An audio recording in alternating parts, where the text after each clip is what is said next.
ወይ ምንሽን ነው የሚያምሽ ምናምን ማለት ጤነኛ ነሽ አይነት ነገር እስከ ማለት ድረስ ስንት ሰው እንደዚህ በዛ ላይ እኔን ደግሞ በጣም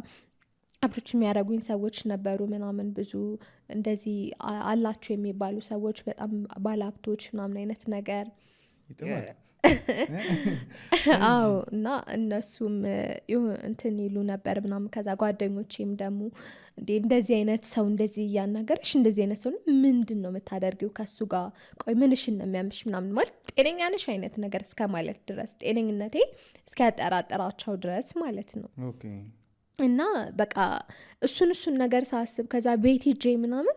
ደስተኛ መሆን አልቻልኩም በቃ ሰላሜን አጣለሁ ምናምን አይነት ነገር የሆነ ነገር እንደጎደለብኝ አይነት ነገር ነው የሚሰማኝ እና በቃ እዛም ሄጄ ቤትም ሄጄ ምናምን እሱ ጋር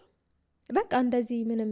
እኮ ሳያደርግ ሰበብ ነው የምፈልገው የሆነ ነገር ለመፍጠር ምናምን ሰበብ ነው የምፈልገው በቃ ለመጣላት ከዛ ግጭት ነው ምናምን በቃ በየቀኑ ጥላቻ በየቀኑ ግጭት ምናምን በቃ ወደ 8 ወራት ምናምን ያክል በጸብ ኖረን ማለት ነው በቃ ኦልሞስት 1 አመቱን ማለት ትችላለህ በቃ የመጀመሪያው የፍቅር ወራቶች ብቻ ላይ ነበራችሁ ሰላም ይሆናችሁ በቃው